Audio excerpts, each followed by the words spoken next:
Good.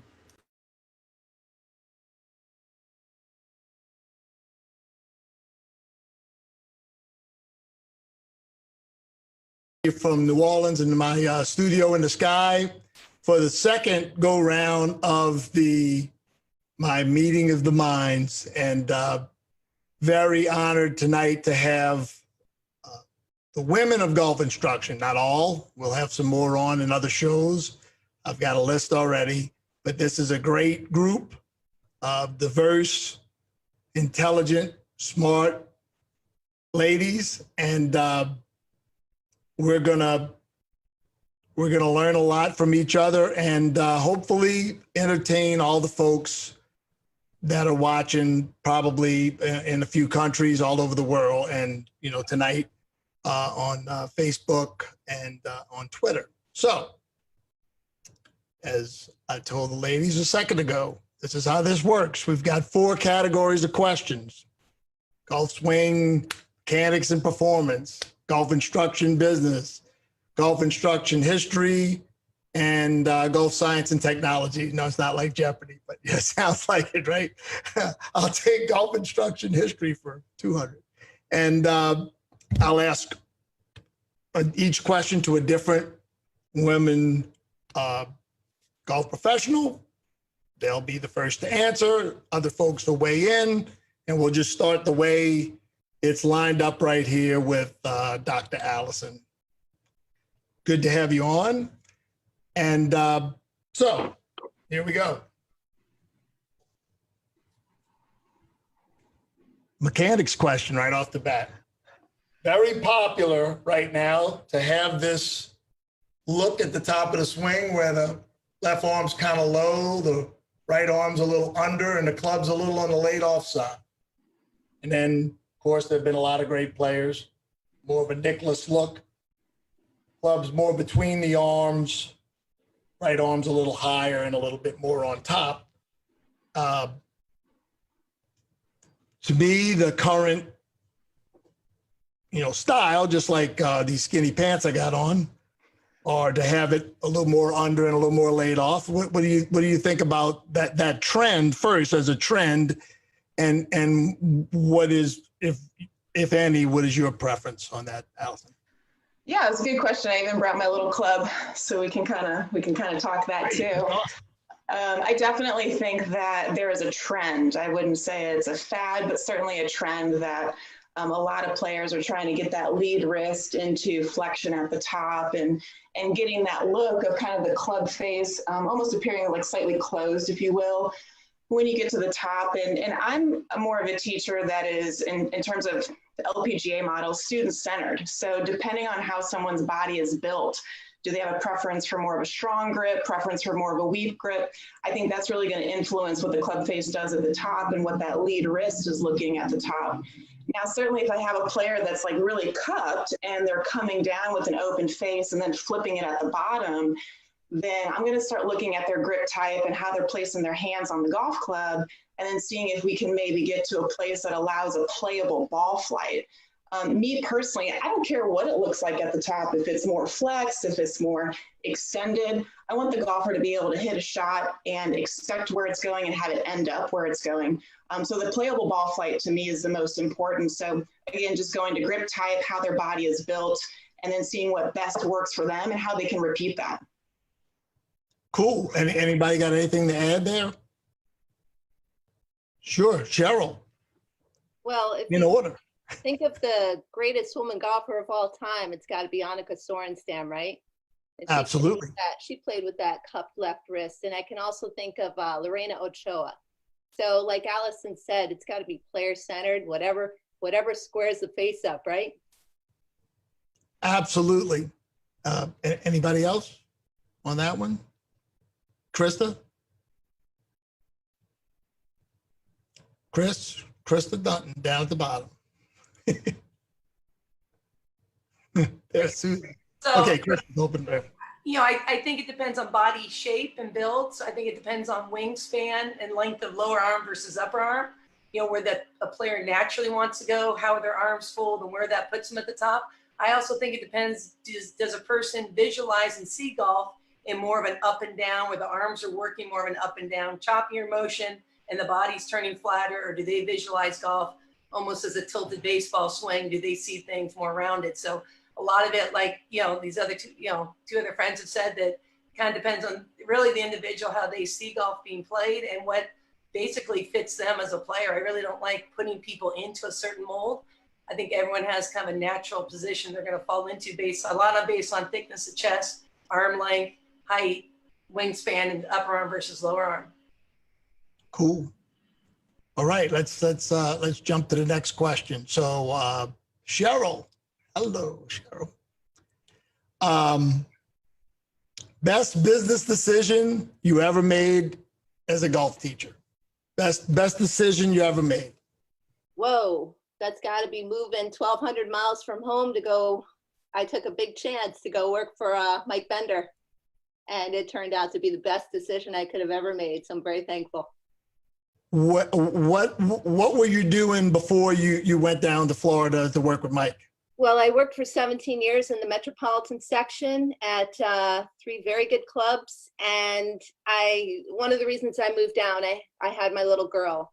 And Sandy LeBove gave me some great information. She said, Cheryl, if you ever have children, you need to go south. So you have the summers off. So it just kind of all worked out. And it works out great because now the summertime, I could spend a lot of my time with Callie. That's great, and of course I'd have to agree. It was a good move. Anybody else got a really good decision that they made? Maybe it wasn't easy when you made it, business wise, to maybe focus on a different part of Kelly Stenzel, and then Karen. Yeah, I think I have a similar story. I was teaching at a private club in Jupiter, Florida, and I was busy. I mean, I was booked, but I really had stopped learning. So I decided it was time to move on, and I went to work for Mike Adams at PGA National, and I took a pay cut, and we worked crazy hours, but it literally was like going to, a doctorate degree in learning instruction. So it was scary, and it was one of the best decisions I ever made because we learned so much from Mike. It was amazing. As a follow-up here, I want to ask Lynn and Pia, either one of y'all can answer this. Did y'all do traditional, cranking it out on the range, hour lessons before you developed what the business that you now have with Vision 54? Yeah, I mean, my start was I was totally a technical instructor, and lesson book was filled with 30-minute lessons. And then I said, okay, go to 45-minute lessons. And then it was still full and I was still exhausted at night. And I said, go to hour lessons, just like, trying to figure out the whole time product of it. But very much I was a technical teacher for the first 15 years of being a golf professional. Yeah. Yeah, and I would say too, for me, because I came from being a tour player and then started coaching. So I realized early on, I have all these players with all these swing teachers. So I spent many years educating myself in all the different swing models. And I said, I need to have a greater understanding. But of course, coming from being a player and then starting coaching players, I realized I want to focus more on what actually happens when you play golf. I mean, if we're golf coaches, we're here to coach players playing golf.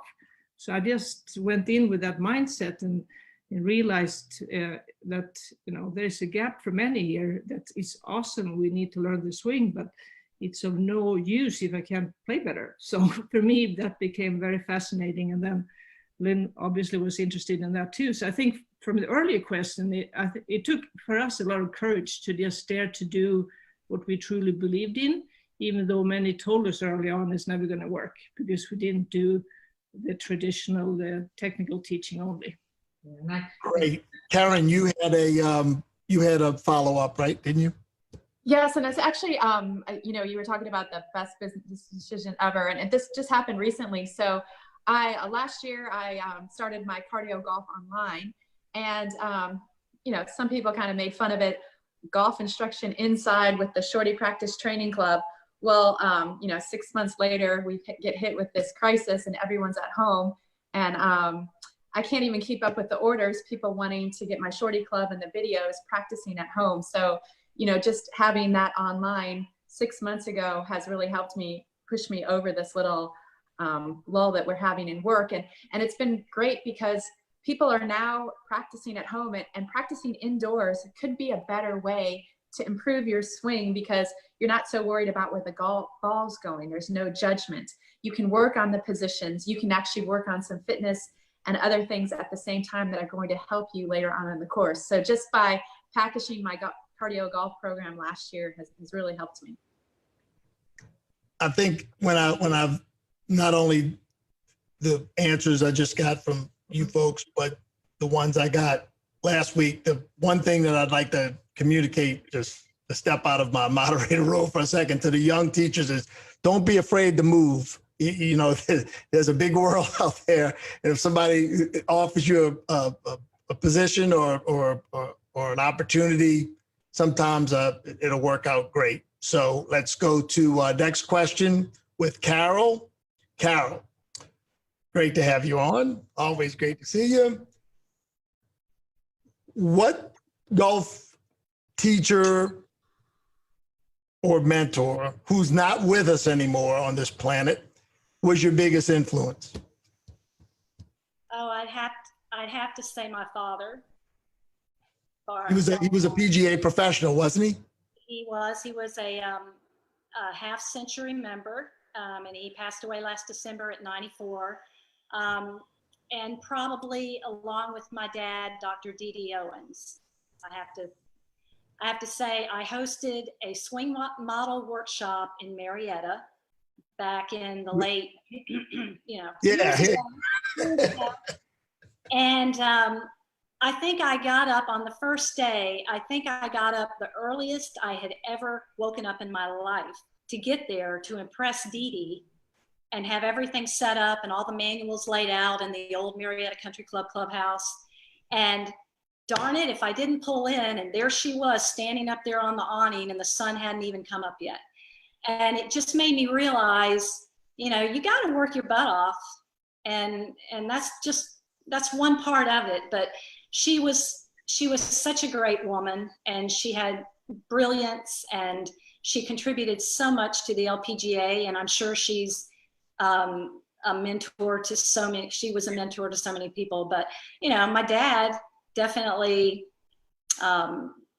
influenced me, and I think those of you that have had a mother or a father in the business know how hard it is.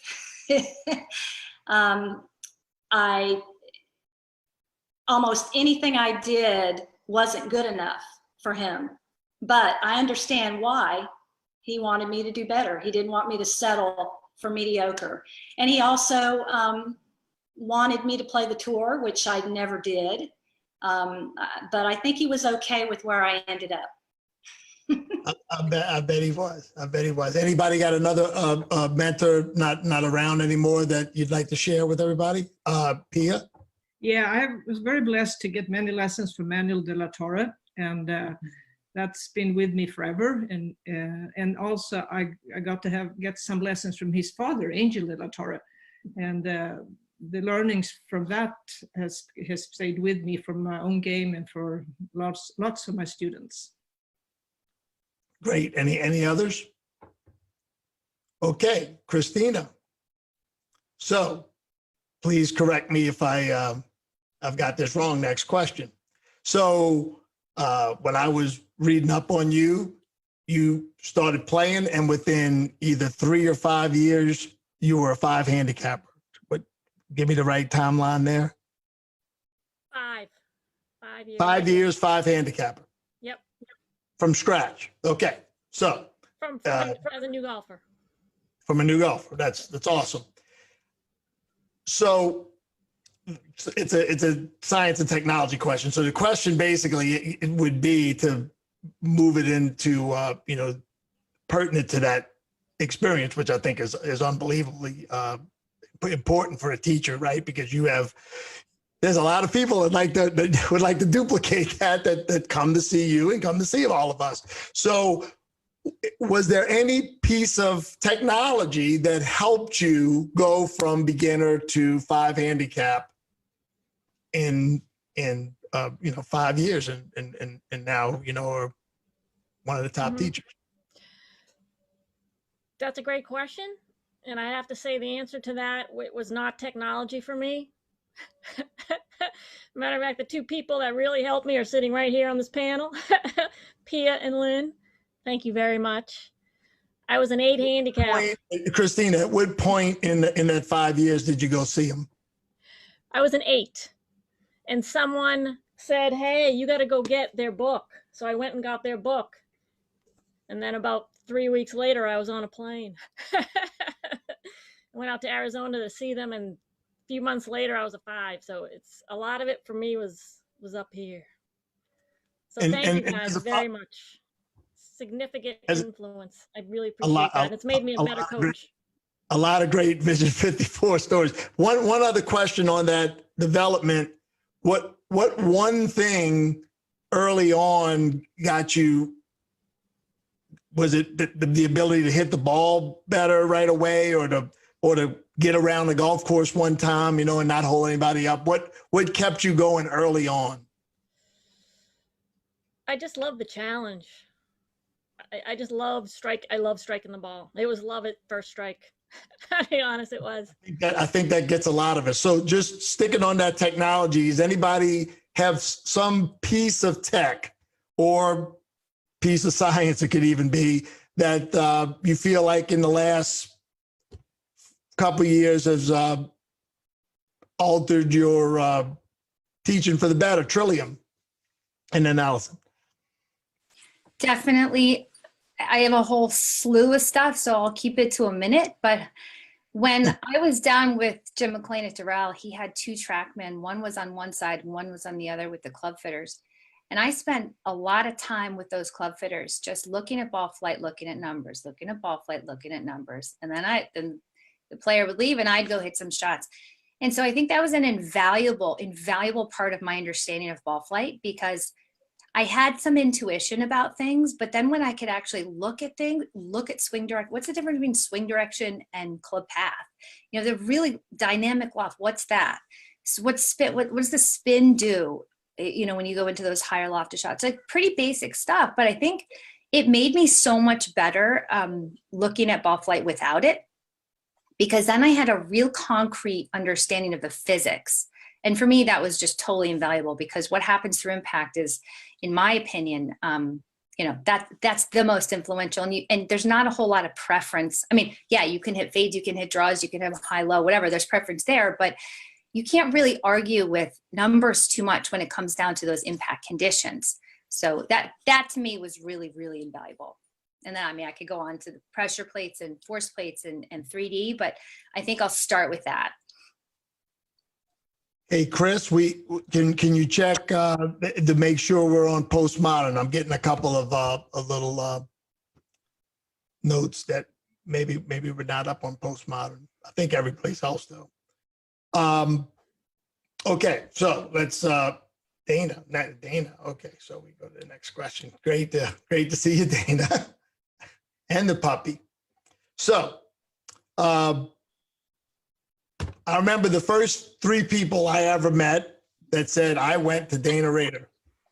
They all had 2 things in common. They were all guys and they were all good players. So you've worked with plenty of good players over the years, both male and female. What do you see as the biggest mechanical flaw of the really good player? That's a great question. For me, in working with better players, so when I was in Charlotte, I had a lot of lower handicap players. And the biggest flaw I saw in golfers was the transition. So they had a harder time going from a horizontal rotation, the horizontal plane, to the rotational, to the actual vertical. And that's the sequences of motion. So I work a lot with the lower handicap player with their sequencing, because that's what most good players work on, is their balance, is their sequencing. And I really worked on how to start the downswing and how to really impact that, where they they had a lot of good success with that. So I had a lot of fun with working with lower handicap players in Charlotte. Awesome. Anybody else want to weigh in on the flaw they see, Krista, with better players? You know, I think so many people have been over-taught on slicing. I think the hook is the harder one for people to wrap their head around, especially for good players. You know, for a slice, everyone, you know, they understand they've got to swing more out to the right, but they have the hookers and the better players have such a harder time conceptualizing some of the swing direction, the path, that they need to get everything going more left when the ball's going that direction to override some of the direction with the face and what the path is doing. So I think that the better player, to me, I see struggling a little more with the hook, and the club head tends to drop under the plane a little too much, or their hands get too high and they just start swinging things out to the right too much, and they don't want to get things shifted over. The same way the slicer does, it's just a little different in the hooker's mindset. I know I've been down that road, and it's a hard one to fix, but once you get there, at least you understand that it's just different direction. No doubt about it. Anybody else on that? Sarah Stone with a PXG hat on. Product placement. You like that? PXG. I like it. I would say, like, I've had the extreme fortune to be around some good players down at Bears Club. And the one thing that I've noticed with really good players is they're chasing a look or a concept or a ball shape that they maybe can or cannot do, and then they fight it. And so I see a lot of the coaches working with them to change a concept or an understanding of how they're able to do it, or if they're not able to look like the favorite player that they want to look like. I certainly have to agree with that one. Absolutely. Okay, let's go to the next question. And Karen, this was a question we asked a couple of these we asked the other night. Hey, the heck with those guys, right? We get the right answers here. If there was one thing that you could go back career-wise and do differently, what would it be? Yes, that's a great question. I would actually go back and work more on my own game. You know, I spent a lot of time watching and learning, but I would have taken more lessons and worked more on my own game, just because I still play now and I would, you know, like to be a better player, and I still work on my own game. But I think that's really important as a coach, as a teacher, to be a good player. And a lot of these ladies on here, I've played a lot of golf with. And, you know, we can all play pretty good, and under pressure, you know, if we have a little bit of a swing flaw, it can kind of go south. So I think I would have gone back and really worked on my own game. That would have made me a better teacher. Not that, you know, I still work on my game right now. You know, Brian, you've been helping me with my swing, but I think that's really important. And as it's really interesting, I teach a lot of the new teachers, the teacher training, and a lot of the new teachers are really focusing on playing more, as opposed to just studying the swing and teaching a certain method. So I think playing more is really important as a golf coach. Anybody got anything else they'd like to do in a time machine career-wise? Allison? Yeah, I think earlier on, I would have enjoyed going to watch better teachers teach, especially locally in my area. I think when I first moved to Southern California, I was a bit naive about who was in this hotspot of teachers. And I think I also would have sought out to find a strong female mentor to me. I would have really appreciated to have that in my life. And so if I would have go back, I would find those people really early on, right out of college, so that I'd have some great guidance to start to cultivate my career. Absolutely. Anybody got anything else on that one? Okay, so next up, Kelly. Next up, Kelly. Okay. What's the best book? Two-part question. The best golf book about improving golf that you've ever read, and what book would you recommend a brand new golfer that sitting inside right now, maybe they're in one of the states, they haven't turned on golf, they go, you know what I'm gonna do? I've been sitting around here, I live on a golf course, I've never played, I want to learn to play, I want to buy a book, but I want to hear your best overall book first, so go ahead.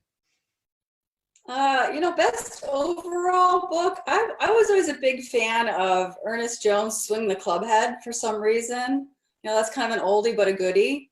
And I just feel like that just carries so much weight to everybody playing golf. You know, it was just such a good message.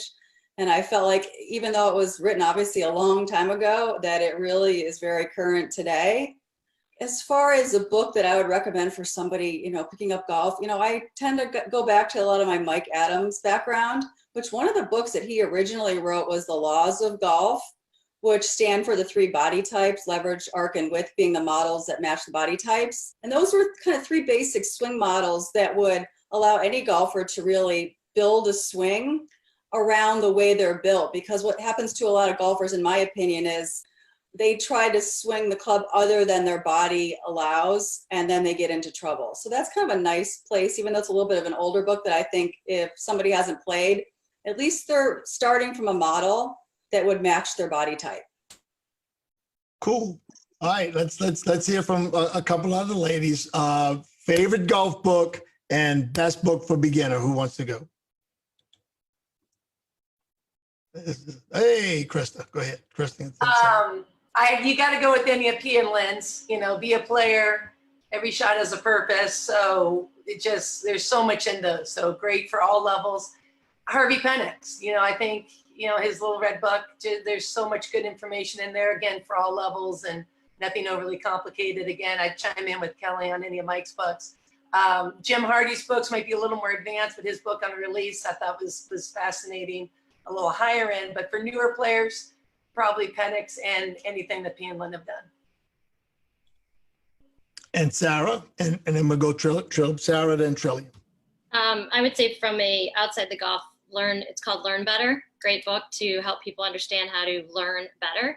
And then I would go to John Jacobs, Practical Golf. I give that to everybody that's coming up in the business to learn how to teach. There's a lot of good stuff in there. Cool. And Trillian, right? It was. Yeah. Next. John Jacobs, that's a great one. All of these books I love, and I have to sort of give thumbs up to. But for me, it was the Touch System for Better Golf. That was Bob Toski, and absolutely.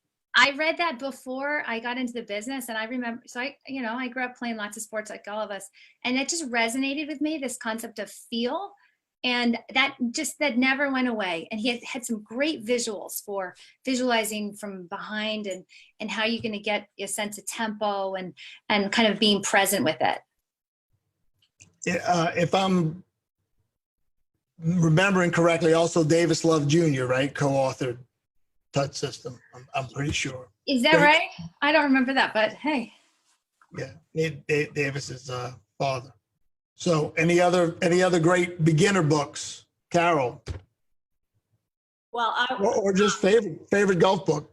I agree with everybody for the beginner books, but when I read in Ledbetter's Faults and Fixes, that just really added to my teaching repertoire because, drills are great for people, and I just thought that was a phenomenal book.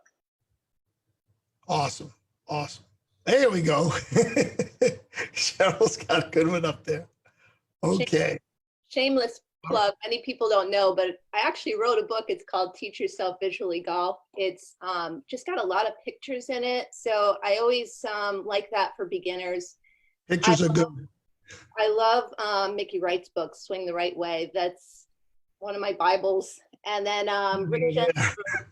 Rick Jensen wrote a great book, Easier Said Than Done, that I give a copy to all of my new students because I feel like it's very, along with Lynn and Pia's book, but everybody needs to understand that you have to stay on track. You can't jump from teacher to teacher, swing thought to swing thought. So I feel like that book really outlays the proper structure for learning.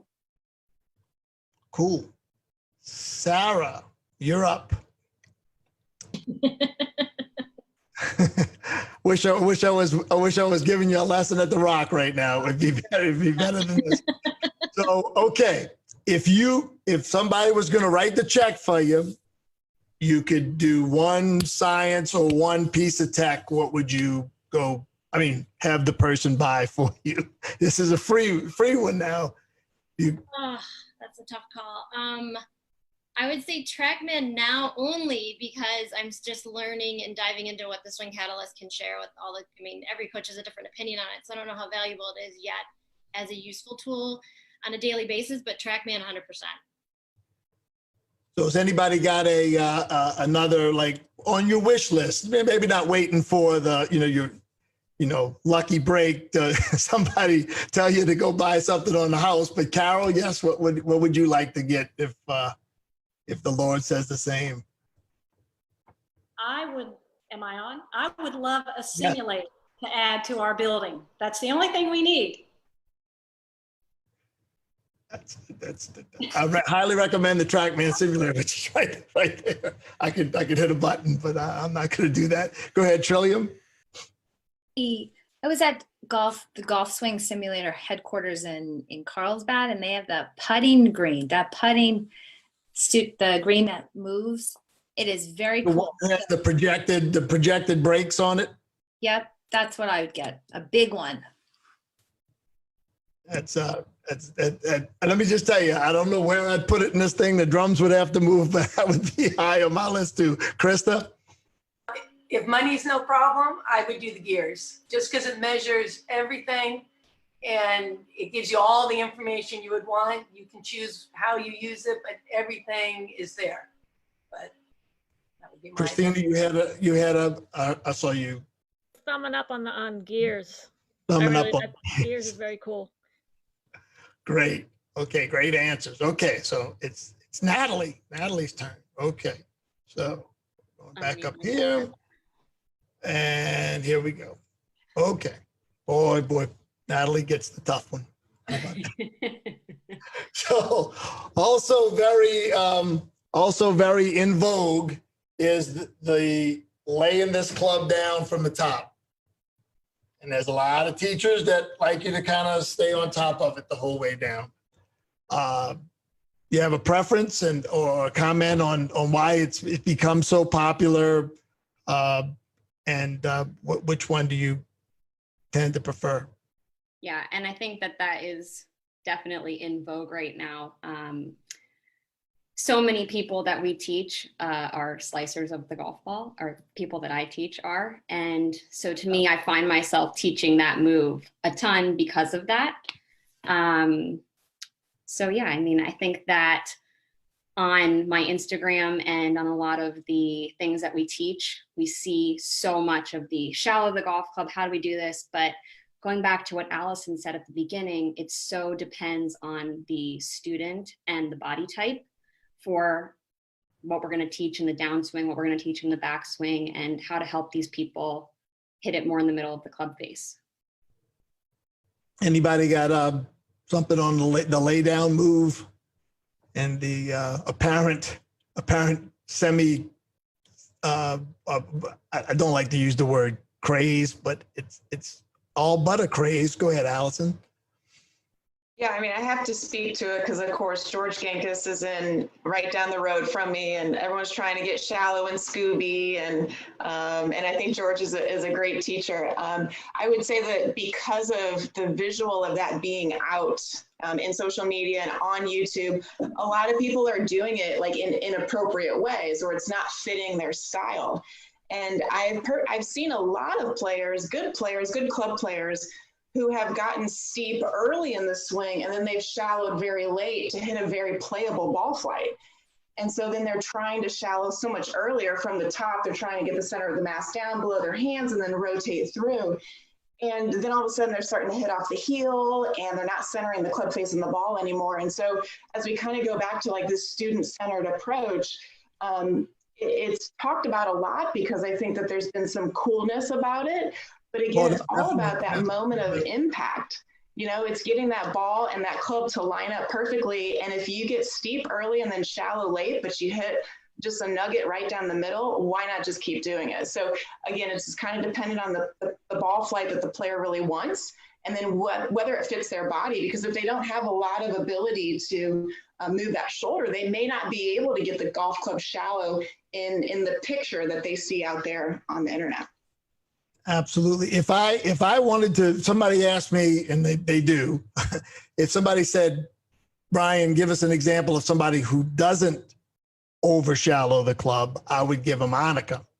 So everybody knows Annika kept her head on the left shoulder. It looks like she's looking down the fairway. Lynn and Pia, as a follow-up to the lay down question. She obviously didn't over shallow the club. Is that something she fought and fixed with that the little keep the head on the left shoulder move, or was that put in for some other particular reason? Well, I mean, actually, there was when she was a junior girl, she used to just stay behind way too much, and she couldn't get through the ball. So Henry Rice was her swing teacher for during most of her career, and so he just started doing exercises because she was just never getting to a good finish, and she's really tight in her neck muscles too, especially when she was younger. So that move just helped her get through the ball and to the finish. It was totally based on something else. And so that's where it came from. And it's her, like all of us have unique fingerprints with our swings. Like no great players' swings have ever looked the same. So that is a true fingerprint for Annika Sorenstam, that just how her body functions, especially to hit good shots on the golf course. Sure. Anybody got anything else on the lay down fad, craze, whatever you want to call it? In style right now. It's cool. It's Gucci. Go ahead, Krista. I think it can be dangerous if people, kind of to Allison's point, if people don't know how it affects their ball flight and their impact, and say they're already a little shallow, and then they start to drop it under more. Now they're coming in so much from the inside, their swing direction gets so far to the right. I think it's helpful for those that kind of maybe steepen the shaft too early or get kind of vertical. Then they can shallow it, then they can steep it late. I don't mind that move, but I think it all goes back to where is their impact, and understanding everything we do in the golf swing either affects impact by making it steeper and shallower, and you're kind of balancing out, is my overall swing and impact tend to be too steep or too shallow? Do I need more of that? Do I need less of that? And kind of comes into delivering what allows you to deliver that golf club effectively for you, body mobility as well, to Allison's point on the external shoulder rotation. But I think they need to know where it fits in the golf swing. And I don't think there's a lot of people that can get real savvy with that. It fits some, but I think you've got to take it and understand how it affects you. Is it going to make your impact way too shallow, or is it like to Christina's point, where they way too steep, and that move does help them shallow it out. But it's got to be balanced in there, and it's got to always come back to ball flight and impact and what's happening there. I got a little follow-up for Krista, then I'm going to go to Trillium and Lynn on that. Now, you work with the Jim Hardy and Chris, and Matt Kuchar at one point, right, before he worked with them, more of an upright swing, kind of dropped it and got too underneath it. I wouldn't say too shallow, but maybe he did, but I know it was definitely under and out to the right. And that was part of, wasn't that a big part? I'm sure they've gone over that change. Yeah. Matt needed to see a hook. So the biggest thing from day one with him working with Chris and Jim was he didn't want to see the ball hook or draw at all. So for him, it's always more about steepening the downswing and impact and keeping his path more to the left to keep the ball from going left. Gotcha. Trillium? Can't help but think during this conversation too, I mean, building on this, that if somebody's body has gone through years and years and years of a particular move, we've just kind of have to honor that. Particularly if they're not an elite level athlete and they don't have a whole slew of people working with them and it's not their full-time job.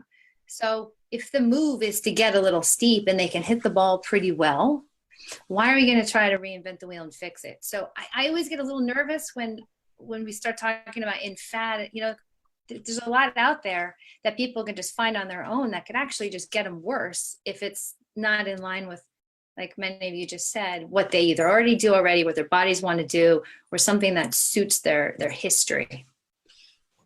Perfect. Susie and then Lynn. Hey, Susie. Hey, hi everybody. Great to be here and just chat about golf in instruction zone instead of in the world zone. So I appreciate being a part of this. But, I listening has been amazing, and the books and the theories. I always look at it from the seat I'm in currently, not only as a coach, but as somebody who wants the game to grow. So I couldn't be any more excited about this fad because we have thousands of people trying to increase their ball speed, and a majority of them don't understand how to do it. And so what does that do? That sends them from the internet to us as coaches so that we can navigate that for them. We can kind of tread that zone of ability versus repetition. I mean, my students today, I'm not in a development place anymore. I was in a development place for a very long time where I had youth that we could kind of morph that motion, the kinematic sequence, and then go into force and kinetics, right? Now I'm in a situation where I'm trying to decrease dispersion. I'm trying to help people lower scores. Lynn and Pia have been instrumental with me on that, through their books and conversations and learnings and coaching, where most of it's strategic. I'm not going to change a whole lot of kinematic sequence for a lot of people I'm currently teaching. So do I shallow at the shaft for some and have elbows coming down first? 100%. Do I have people swinging left and a steep angle attack for others? 100%. Do I have the ability to use technology in a way that can help people? I do. Do I use it for every lesson? I don't. Do I still use 2D? I do. I use a lot of video. I send a lot of video lessons to people, even though I have a TrackMan. So I think for teachers and coaches who may be paying attention and listening, love the moment you're in and the moment you're in it. We used to use chalk, right, as track line, chalk and baby powder, string and baby powder, sorry, as our TrackMan. We figured it out pretty simply and easily with physics. So you don't need, I've listened to so many Instagram lives and a lot of these, and, I worry for young teachers thinking to be a great teacher, you have to have the greatest technology. And while we all, to Krista's point, man, I would love gears. While we all want these things, it's not necessary to become a great coach. Great coaching takes human behavior skill assessment, how people change behavior, how to get in the human mind. If I had anything to do over again, and then I'll stop talking, it would be I would take a ton of behavioral science classes in college. Because what we're trying to do as coaches is help people change behavior. And I think that's incredibly hard to do, but also be their partner in this game that oftentimes leaves them, right? To where we're partnering with them to help them to their goals. So for me, that would be it. But I, for one, am thrilled. If anybody has a fad on the internet that has to do with golf, I'm all in. Lynn. For some reason, there we go. There we go. Yeah, I'm just going to go back to the shallow and steep. And I'll just say we've coached Daria Jatanagar in the last 4 years, 5 years. And it's Can you please say the name again? I'm sorry, Lynn. Who did you coach? Oh, gotcha. Yeah. And so actually, I mean, May, her nickname is May. She's had some swing teachers and she's had a couple of them in the last couple of years, but she actually asks us a lot for technical advice. And I think that there's been a couple of teachers and times when they tried to get her too shallow, when her pattern is definitely to come in steep. And my God, I mean, she's one of the best ball strikers women's game has ever seen by far. I mean, she's the best LPGA player I've ever seen hit a golf ball, just in terms of ball striking. So I just think I'm just going to say from a pure technical perspective that her trying to get it, more shallow has not been a good thing for her at all, because her pattern is definitely to come in steep. Cool. I just want to follow up on what Susie said. I've been doing this 38 years, and at this point in time, I fool around with a little science, and I've got some technology in this room I'm in right here. And the only thing you have to do, young teachers, is make people play better, have more fun, and shoot lower scores. That's it. How you do it, that's on you. Trillium. This is a great question for you because it's a future question, and that's good. Instead of asking some old fossil like me this question. What's one thing that you want to do in your career that you haven't been able to do yet? Ooh, you're going to open a can of worms here. Yeah, that's the idea of this show. Well, this has been a good time to really think about that and shuffle the deck in terms of what my priorities are and where I want to spend my time. It's important to me that good, solid information is coming from coaches. So, I've spent a lot more time on social media, kind of in an outward facing role. and speaking to the average player. So that, I don't know where that's going to go, but that's been a pretty rewarding place, just hearing a lot of feedback from that. Now, 10 years, 20 years, I don't know. I admire Susie for what you're doing. Got to admit, I look up to Susie quite a bit in the leadership role that she has, which is not just with women, not just with men, but not just golf, really, even with sport in general, and how people are engaging in sport, and what kinds of issues are surrounding sport, and how they're involved in politics. So we'll see what happens. Little frog in my throat here. Anybody else got some big goal out there that they're striving toward that we need to hear about? Miss Pia? Now, I do have a dream, and I know Lynn shares it with me too, that for the future of the game, that we realize that there are like two sets of golf fundamentals. I mean, there's always, if you're going to play golf, you need enough technique to be able to play the game. But there are these non-technical golf fundamentals, and I have a dream that they get equal footing and equal treatment from the first time golfers ever start this game. I just know from the bottom of my heart that it would make such a huge difference in how the game can grow, and how many golfers would actually enjoy it and play well, and not wait till my swing is good enough before I learn the skills of playing. That's a great goal. Anybody got one more thing? That they got some young people on here now. You know, I'm 58 now. I got things I want to do. I got like a list that's this long. Some of you younger ladies should have at least one good one. Come on, Natalie. What's something you want to do that you haven't done yet? It's a goal. What's a good career goal from Natalie? I still really love to play. And so that is still on my radar. Obviously not playing full time. I am teaching full time, but I'm signed up for US Open qualifier. I love playing and all that stuff. So it'll be really fun to qualify for a big event. I know some of the ladies on here have played in majors and PGA Tour events. So I just love to play and would love to keep competing. Awesome. Okay, next question, Lynn. Let's see here. I was just on here. Give us 2 or 3 for the folks. So you got 2 types of people watching us tonight, right? You got other fellow male and female golf pros and golf teachers, right? And you've got golfers. So I think if you're a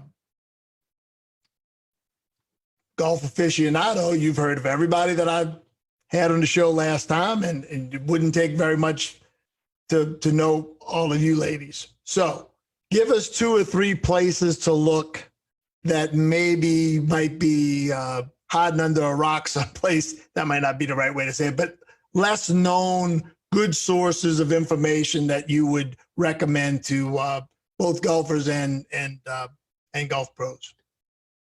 Ooh. By the way, I was under a rock for most of my life. So. I think good place for me. Yeah, I think an area that isn't looked at enough is how to help people pay attention. And so we could talk about meditation.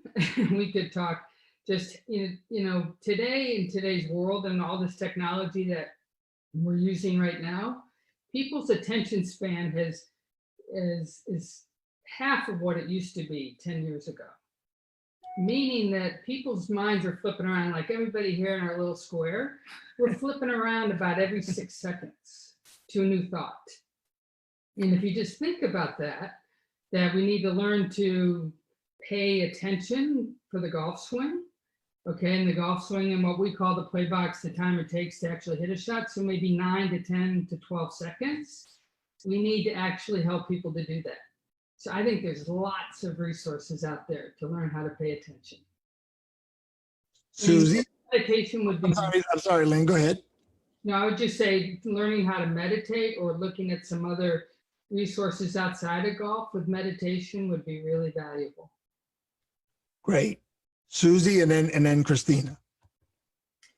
Yeah, what's been really helpful beyond the enormous amount of mentors that have helped me learn how to be with people, how to coach, how to teach is I seek out presentation books, people who are amazing at presentations. I think as a coach, you're giving a presentation every time you're in front of somebody, whether it's one person or multiple people, and the better skill set you have for that, the more engaging I think the person in front of you will feel like you're a part of it.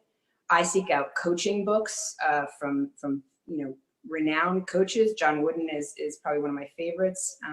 I seek out anything that can give me a mindset that's adaptable to golf, but I can learn in instances that they share in writings or on the internet now, obviously. I mean, I have just an enormous amount of books in my house, which cracks me up because now they're all on the internet and on audio. But I still love to go through them and look at my notes from when I was Natalie's age, when I put little notes in the sidebar to what I think about today. And I think, anybody can go to the library, not now, obviously, which is unfortunate. But when it reopens, like dive into some coaching books. It doesn't mean that you're going to actually like that methodology or system, but it'll give you little nuggets of things that certainly I have brought to the lesson tee with me, beyond what so many have helped me become and learn to do. Okay, I saw a couple of hands go up, so let's go, Cheryl. Years. 1 second, Cheryl. There you go. Please start over. I spent a couple years with an education person that helps my daughter. My daughter has Down syndrome. So this lady helped me to understand how to coach my students more effectively, kind of similar to Carol Dweck's grit. And I've put all of my drills into like 4 different categories. So there's a basic level, and then there's the toughest level at level 4. So when I'm working with groups now, I don't hear, oh, I'm bored with this drill, right? So they each have their different challenge point. So that's what I've been into a lot lately. Not trying to someone, but with too much information, just kind of knowing where their challenge point is and, pushing them through that. I saw another, Christina, and then Krista. I'm very interested in what Dr. Debbie Cruz is doing with her OptiTrain and really training to Lynn's point.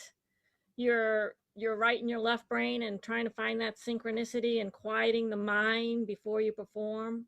Because again, to Lynn's point, we are so distracted that even standing over the ball, having a million swing thoughts is a problem for a lot of players. So really learning how to train, how to quiet the mind. And I really like what she's doing. I have a question for everyone here. Has anyone tried her OptiTrain or use it in your coaching?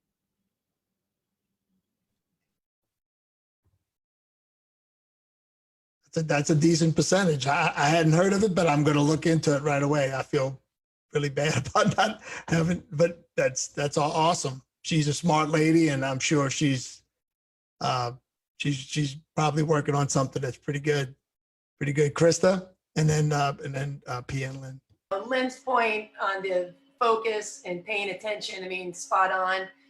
Cheryl's point with performance and how to practice. I still think people in this game, they still practice so poorly and still have such a hard time transitioning to the golf course and making that productive. So I think anything that really can gain them understanding of how to practice properly, how to be more performance oriented, how to really see, I mean, the stats like game forwards that Mark Sweeney's doing, where you can really uncover, is it a ball striking issue? Is it putting? Is it short game and chipping? Really, is it my preparation? And there's so many different facets, but really uncovering where is performance. I think we need to go. I think that's going to be a big area of improvement for everyone, is just staying more performance oriented on the golf course and helping our students better prepare and train for that.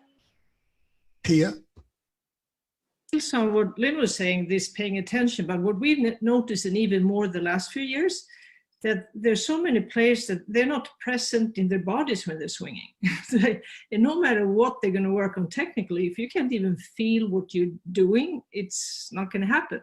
So we just realized we need to first make sure, can you pay attention for a few seconds? And even when we check that with tour players, many of them are like really bad at it. They lose at the top of the backswing, or they lose it at impact. So paying attention, but then actually feel the body. And it could be so simple. Can you make a swing and feel your feet? Can you make a swing and feel your thighs? Can you make a swing and feel your core? But just making sure that the golfers we are coaching, that they are actually, it can experience and be in the sensory modality of field before moving on to, teaching technical things. That's something that we've been like, wow, we can't just skip over this step. Dana? Hey, Dana. Great point, everybody. I think golfers more now than ever are very disorganized in their thoughts. And they're reading stuff on magazines, books. And so when they get over the golf ball, they have no idea. They're trying to plan their swing. To P and Lynn's point of being in the performance box is about performing, and behind the ball is about planning and preparation. And I think that golfers need to understand that there's a lot of ways to get to where you want to go, but you got to pick one. You can't pick 5 or 10 or 15 different ways, or changing your thought process every time you hit a bad shot. So looking for solutions in how you make it better rather than focusing on the error. So like when I give a lesson, somebody will come over the top or hit it bad, and they'll say to me, what did I do wrong? And I say, why? Do you want to do it again?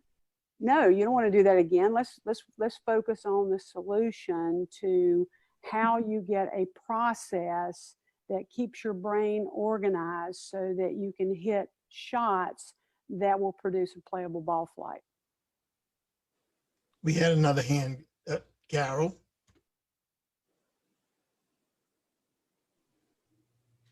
So recently, I'm not on yet, I don't think. Yes, you're on. You're on. Okay, my little green light didn't come on. So recently a member came to me and he had been taking lessons to try to shift his weight, get his hips through, swing with his chest, and he's shanking the ball. And so the first thing I asked him was, what is your awareness of how you're doing this? Where do you think the club head is at impact? And he didn't know. He couldn't even show me. He didn't know if it was the toe. He didn't know if it was a hosel. He didn't know. So we go in and hit 10 or 12 shots on TrackMan. His path is fine. His face is open 19 degrees, 15 degrees, 20 degrees. It's just hosel, hosel, hosel all day. So when he saw those numbers and he understood what that was, then we went outside and we sat down for a half hour and we just talked about the club head and the club face and what's the primary influence. And he said, my arms. I said, no, your hands. And we felt the club head and we moved the club head for 30 minutes. And he had to have an understanding of what was happening before anything could change. And that's what everybody on here understands. Completely agree with what everybody's saying. The student has to understand exactly what they're doing, or else they can't make a change. No doubt about it. One of the things that I was hoping for in that question, and bad moderating, so I'm going to ask the whole group before I go to Pia's question directed to her, is out of this group now, I got a lot of smart people here. I want 5 underrated teachers for people to look up. So anybody who wants to start, go ahead. I don't want any of these people everybody's heard of now. Go ahead, Natalie. Myself here. I'm going to shout out another Natalie Schmidt. She's out in Arizona. She's teaching some girls that play on the LPGA tour and doing some cool stuff. So great. Okay. Karen. Yes, Michael Hunt. He's out of, he was with Jim McClain. I used to teach with Michael Hunt, and also Erica Larkin. She's a great young teacher. She's a great presence on social media. Very simple with her videos. She's a great person to follow if you like the social media aspect of golf. Okay, we need about 2 or 3 more. Who's got somebody for me? Susie Whaley. One second. There you go. Go ahead, Susie. So, I got to go with Debbie Doniger. she amazing, a student of the game, amazing teacher. Colin Amaral that I work with, Shannon Hamill that I work with, Jimmy Buell that I work with. The people that I'm with currently are amazing teachers. I think they're underrated. They don't get enough attention and they need more. Cool. Anybody got anybody else? Dana? And then Kelly and Carol, and we'll go to Pia's question. Yeah, go ahead. I'm going to go with Bruce Wilkins, works for me at Belfair. But I can tell you, probably after we finish this, I'll come up with about 10 more names. But that's my name right now. Awesome. Kelly and then Carol. Kelly. I'm lucky. I've got some great teachers. I've got Stephanie Shaw comes to mind. She's an amazing young instructor. Also teaches at Savonic. It broke up for me. Stephanie Shaw? Stephanie Shaw, she teaches with me at Boca Hotel and also at Savonic. And then also at Palm Beach Par 3, a gentleman named Gene George, who is amazing with juniors, and we've taught a lot together. His cause and effect understanding is unbelievable. He's off the charts, great teacher here in Palm Beach. Great, I'm hearing some good new names. Carol? Eddie Cochran. Go ahead. E.C. Cochran, Eddie Cochran, he teaches at the River Course. He's an up and coming teacher, and a guy that I've worked with that is all over the charts, but we love him to death. He's phenomenal with golf fitness, and he does not get enough credit, is JJ Butcher. Awesome, great. That's what I wanted to hear. Y'all help me out a lot. Okay, Pia, this one's for you. So we're gonna give you because, golf's going to come back here, hopefully, right? And they're going to get everybody ready the week before, let's say. This is my little fantasy. And they're going to do a show, and get everybody ready in a national show, CBS, golf, whatever. And they're going to give you, Pia, a 15-minute spot to impart your wisdom on the golf world. What is the main message you're going to give these people with this national television audience from, if you wanted to, obviously you would want to help the most people with that time. Go ahead. Most of them are so eager to go and play golf. And I think when that comes, there isn't going to be enough time to make major swing changes they want to play. So I would want to get them across that when they play, that they absolutely promise to have made up their mind about the decision before stepping into a shot. And then they learn to commit to that to the finish of the swing. And the second thing. So let me do a follow up on that. Not to interrupt, but I think it's very important. So that's why I want to, so people can hear this. Give me an example, or everybody who's listening, an example of decision. What does that mean? But so many still step into a decision today, and they're over the ball and they say, oh, maybe it's a 6-iron instead of the 7-iron. They're like, they haven't made up their mind if they have the right club, but that they trust the club. So it's to trust the club and where they're aiming and what shot they're going to hit. And for us is what are they going to focus on when they're swinging. So the second thing is when they go out and play, then you make the decision about the shot, but then you need to decide, okay, I want to see the ball flight, or I want to feel my shoulders rotating, I want to stick my finish, something that they're going to actually pay attention to, because you can't commit to something if you don't have something to commit to. So it would be to make a decision and have something to focus on that they're going to stay with till they stick their finish. Yeah, and then if I can do one more thing, I would just simply play and play 3 holes and only say what you liked about what you did after every shot. Just since you start playing, just to build a little bit more of a positivity bias. So that would be a good start, and that would only take maybe 3 minutes to do. Yes. So you see now, because Pia was so generous and only took 3 minutes, everybody else gets 30 seconds. So anybody get the right behind Pia, gave them the commit to the shot and be ready, exactly what she said. What else are you going to tell this national television audience to make a whole bunch of people play better just with a 30-second, 45-second idea? Who wants to go? Go ahead, Allison, and then Carol. I would say that this only applies not only to golf, but to life too, is really get comfortable with being uncomfortable. So with a lot of us coming out from maybe 30 to 45 day break from golf, there's going to be a lot of uncomfortable sensations that you're going to experience. There's going to be some newness on the golf course. And if you can tolerate being comfortable with those uncomfortable feelings, you're certainly going to be accepting of variability and certainly going to be able to play better. So it kind of decreases your expectations to say, I should be doing this, or when I go out to play, I should be shooting the score. It's like, just be comfortable with all the differences, the challenges, the wonderfulness, the negatives, and be comfortable with all of that. And ultimately, you're going to be able to adapt to any situation that comes your way. Anybody got another one? Was somebody? Oh, but please, Leah, and then Lynn, and then we'll go Carol, and I think it was Trillium or Krista. We got a bunch of them, but let's start with Lynn. Yeah, just waiting for my green light. No. Oh, there. Yes. Okay, so yeah, I would just ask the golfer, say, okay, you're about to go out and play golf, and of course you want to shoot a low score.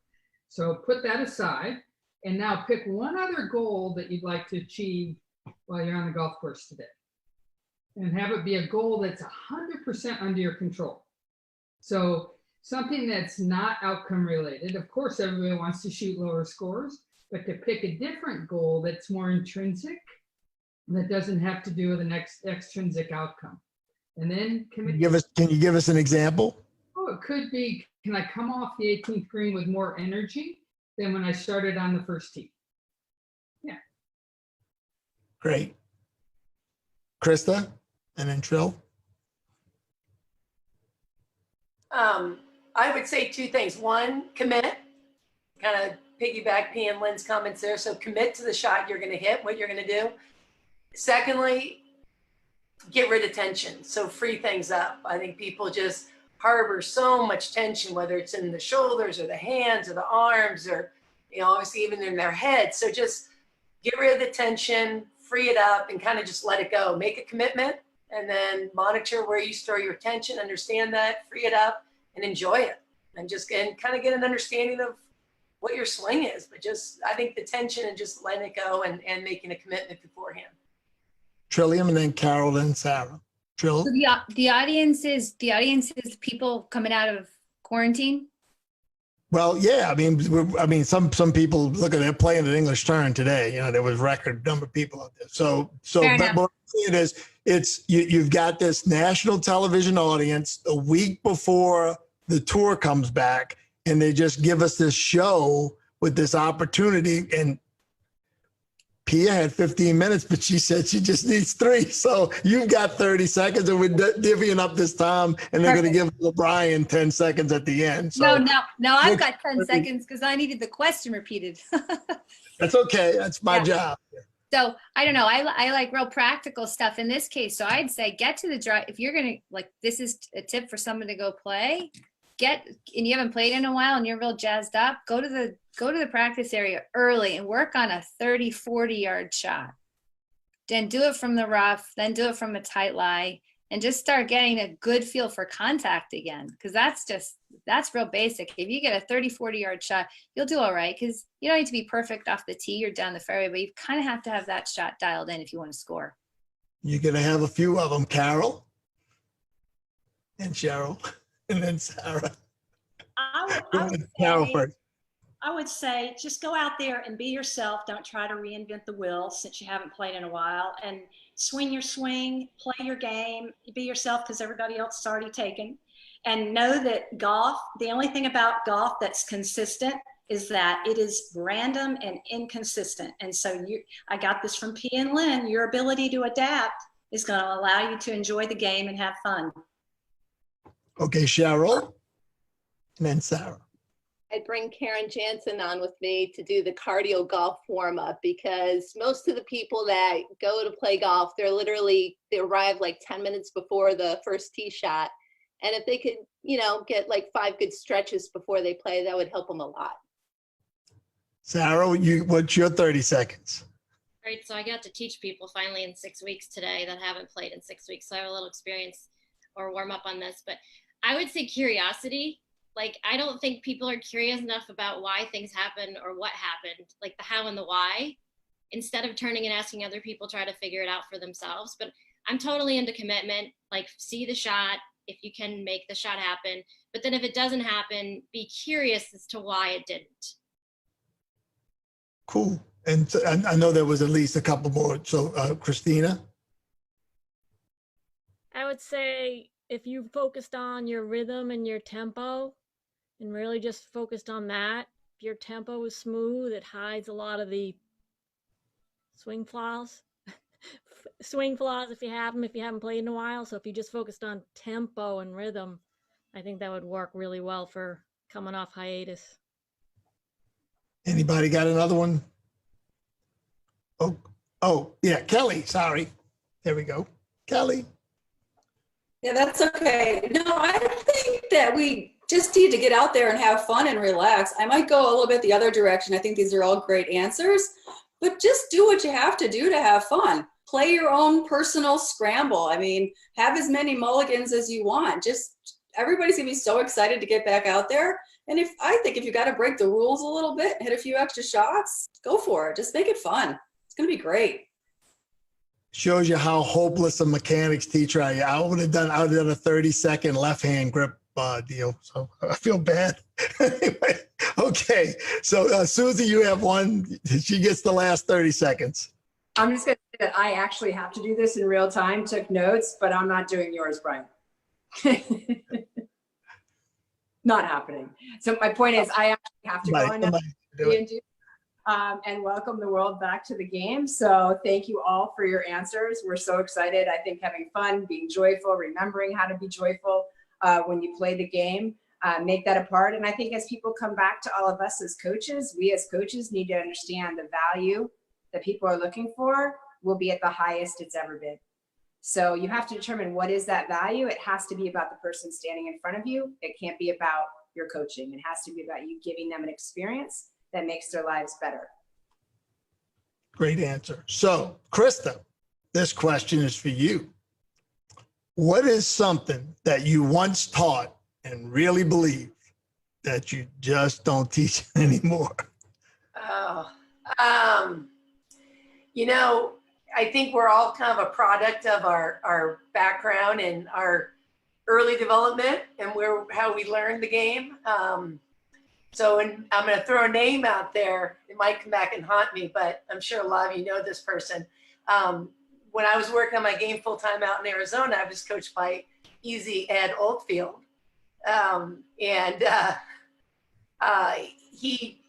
main thing I worked on was extension and extending my arms and, kind of hitting. I hit hundreds and hundreds of this little punch shots working on extension, which is fine for a certain shot. Probably made my impact a little better, my, hand position and wrist angles better at impact, and I trapped the ball well.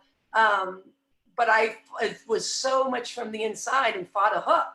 And then I would get on the in certain shots and in competition, and my swing would just get way too shallow. And I'll never forget being introduced to Jim Hardy and talking about golf swing and my own swing and what I need to work on. And I probably won't repeat his comment about Ed's knowledge about fixing hooks. And but it probably just wasn't the best person for me.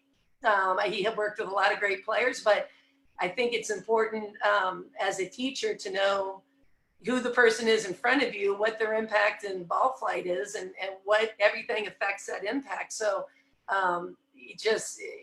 for me, I didn't have an understanding of the forward part of the arc in the swing. Everything was so much backswing to impact, where now I probably spend more time on leaving the backswing alone and working on delivery and the forward part of the arc and helping people there. And I was fortunate enough to spend a lot of time with Mike Adams at an early young teaching age, and so what I learned from him was so much invaluable information as far as creating a blueprint for that student in front of me. But I probably don't work a lot on, unless someone is way, they're really going left, then I'll start working on some punch shots and trying to get that path crazy to the right. But I think it brings up, haunts of my own. Ghosts of Christmas past. Right, okay. right. All right, Karen, you got one that you used to teach, you used to think was A-okay, but you wouldn't teach anybody now unless you had to. Well, not to pile on to Ed, but I took lessons from Ed too, and this was back in the day, and he said that all women golfers should actually have a bowed left wrist at the top, hit a hook, Krista, like that. So that's what I learned, and I taught that for a little while, and obviously now we know that you can't teach just one way. You have to look at the person and what they're doing. But I would say, it's not necessary to teach everyone how to hit a hook shot because, it's not necessary. Sure. Anybody else? Something, just a mechanic, doesn't have to have a person attached to it, just a mechanical idea that used to, let's go Kelly and then Cheryl. Yeah, I would say the way I teach short game has really changed. Like I look back at some of the pictures of teaching chipping, like ball way back, handle way forward, like hold the angle. And you could get away with that a little bit when the grass was longer. But I think as the lies got tighter and these kind of high-end private clubs have really short fairways, kind of over time, I've realized that just isn't going to work at all. So short game between a heck of a lot less shaft lean and chipping, and obviously completely opposite release patterns for pitching. So my short game instruction has changed drastically. Carol, I'm sorry, Carol. I would say with short game putting, you're not a triangle. You've got to get the elbows out and trying to read a putt with your eyes. I mean, when I got aim point certified, that woke up my left brain like nothing. I mean, it was phenomenal. So the way I teach putting and green reading has completely changed. And it evolves. It continues to evolve. Anybody got another? Used to be Sarah. Am I? So I would say like, Yeah, I can you're remember, on. like in 2004, teaching people to take a short backswing on their putter. And Way back in 2004. I mean, short backstroke to long follow through. And now that I understand physics and David Orr's help, I'm like, that's the worst information I could have given anybody. Allison, you had one? I think a lot of my early teaching right out of college was just based on how I was taught as a junior golfer and a collegiate golfer. And I was always taught to really load and shift that weight over to the right side.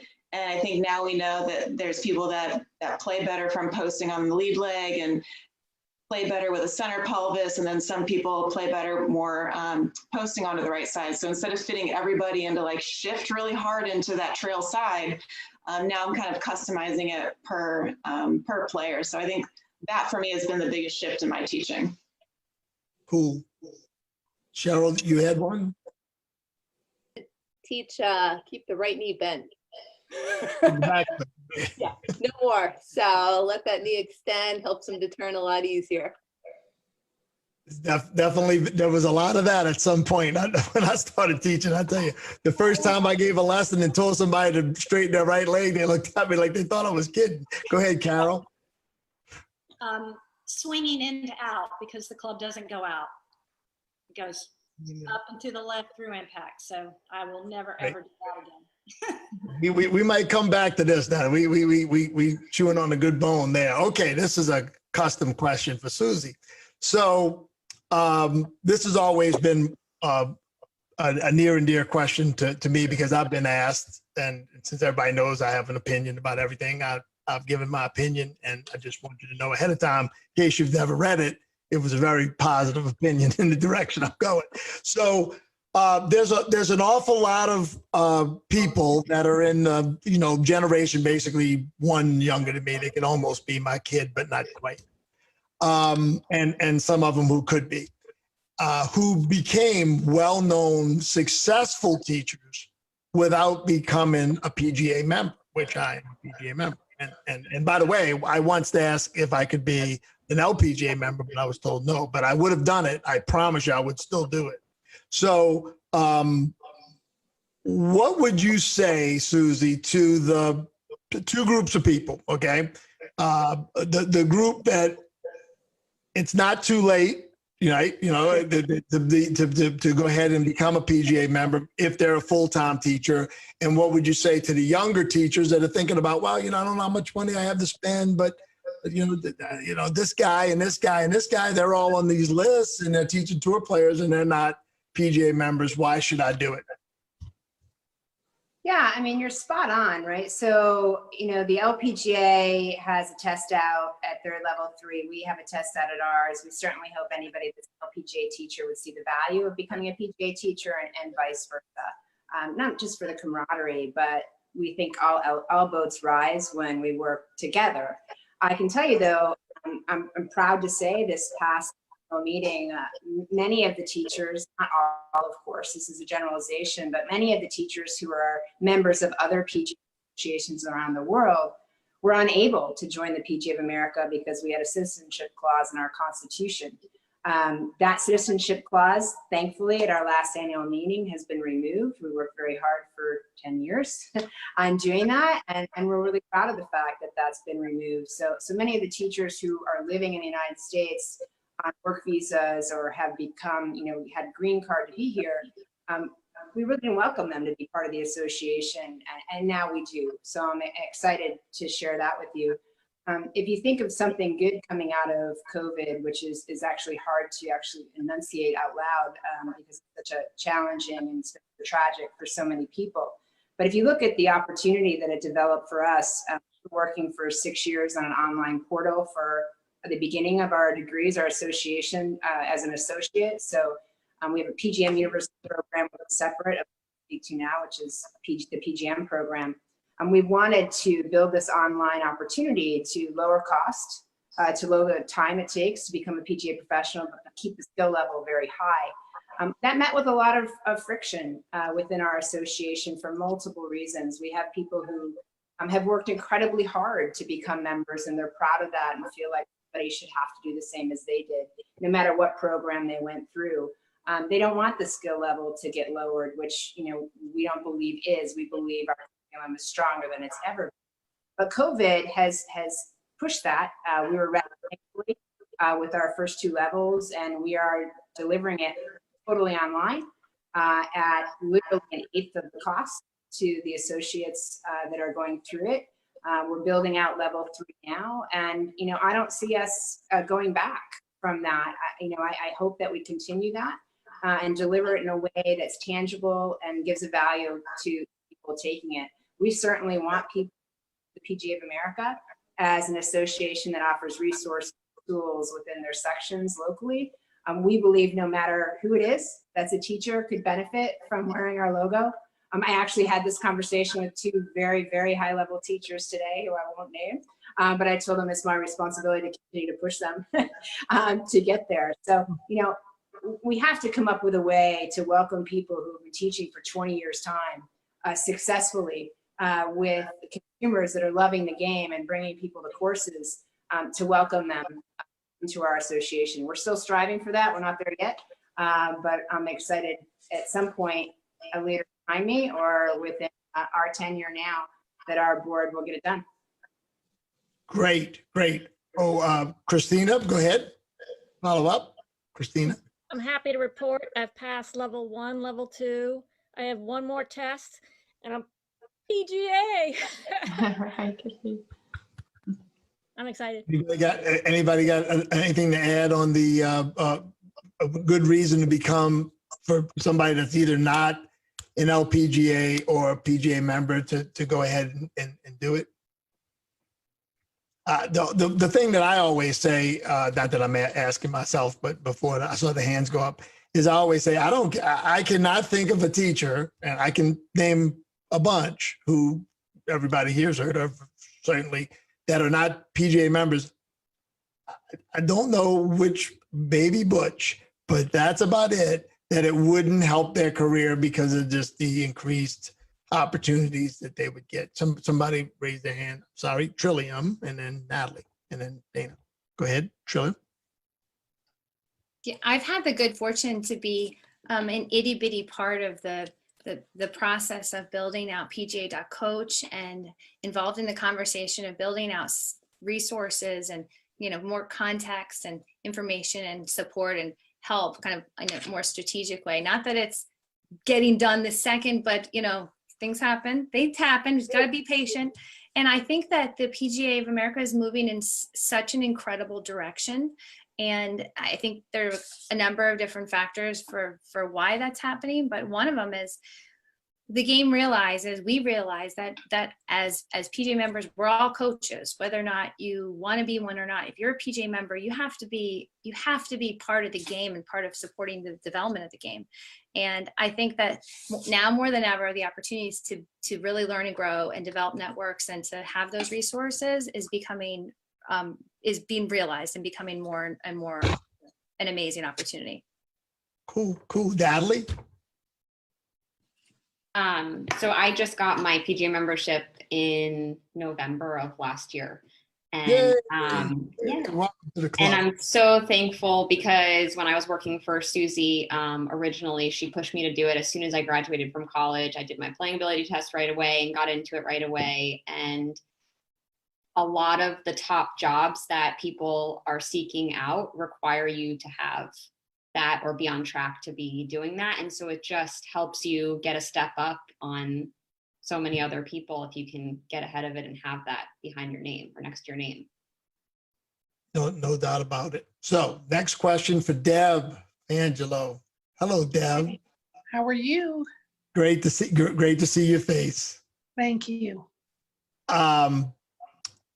What of all the things that you've ever taught, how long have you been? I've been doing this 38 years. How long have you been teaching? Not as long, 27, but pretty good. That's a long time. That is. So what's one thing that you can think of, and if you wanted to add a second, that's fine, but what's one thing that maybe an idea, might be a drill, that has lasted the longest time that comes to your mind that, I was teaching that 20 something years ago and now I'm still teaching it. Well, the time. I can think of a couple of things, but I'll go with the pivot only because I spent so many years learning with Mike Austin. And it was just invaluable information because how better the pivot became for a student, the easier rotation was. So it just got them hitting the ball a long way. It was very, very efficient and really his secret for why he hit it so long. I've seen the book. Which book is it of his that's like it's a spiral bound, like put together book? Is there a name? It probably wasn't his. It was one of his students that wrote that took a lot of his information because Mike didn't publish much and he was actually working on something up to the day he died, which was too bad. But those of us who spend so many years with him have that information, up here in our mind. Just don't have it in written form. But a lot of people have written some pretty good stuff on him and gotten published nicely. Absolutely. Great answers. Anything that anyone wants to add to that? Something that they've taught for a long time that or maybe it's a drill or something that's worked for like almost your whole career. Anything you could think of. I used to teach everybody. I've been doing this a long time. I used to teach everybody to have their left arm and club in a line, like a lot of good teachers teach, probably some of you ladies. I went to see Ben Doyle in 1987. He got me to put my hands back in the middle of my body, so-called mid-body hands. And I've taught mid-body hands to pretty much everybody since then. So it stood the test of time. What's another? Somebody had a hand go up a second ago. Oh, okay. Karen and then Cheryl. Well, I think the grip is important, and I learned that from David Ledbetter, getting a little bit more in the fingers as opposed to that thumb, that left thumb straight down, getting a little bit just so that V goes more to the right side of the ear so that you can just get the hinge naturally, where people, if that thumb goes straight down, then they're trying to hinge, but then they hinge their elbows instead. So I think the grip is important. Then their hand, making sure the right hand matches that left hand. Cheryl, you had was that a Cheryl? Yeah, okay, go ahead. Yeah, I mean, I've always taught the waggle, right? Because the waggle can teach you so many things or help you to feel so many things in your swing. And everybody has a different waggle. I remember Annika. So tell me this, Cheryl. So that's a great point you brought up. I'm a big waggle teacher. I don't teach it as much as I used to. really know why other than laziness. So I would like to know, why do you think it's sort of gone out of style? Like it was, everybody waggled when they played with Hickory. Everybody waggled in the 50s. Nicholas was not much of a hand waggler, but he had a waggle. Tiger, really not a waggler. Do you think that's, there's so many people copy Tiger. You don't really even see golf teachers talk about it much. They want to argue about everything else. Why do you think the waggle is sort of like, Hogan devoted a whole chapter to it? I guess I haven't noticed that people aren't doing the waggle that much, but they're doing something, because you can't swing, right, from a still position, whether they're kicking their knee in, or I remember Annika would like pump the club. So there's some kind of movement, but especially for a newer golfer, I like teaching them the waggle to give them the sense of rhythm. It helps them to even get their footwork go in the opposite direction of the waggle. So I think it just gets them off to a good start. Great. Anyone else have one there? Go Pia, and then Krista, and then Sarah, and then we'll go to the next question. Go ahead, Pia. Well, for me, it would be very basic, and it's always been with what I'm doing, we're doing. It's to have a sense of balance in your body, and it never goes out of style. And so it's so simple, but so many still swing with the high center of gravity, and just the sense of balance, that you actually can feel that low center of gravity to the finish. I've never ever seen anyone not improving by focusing on that. And it's going to be important even 100 years from today.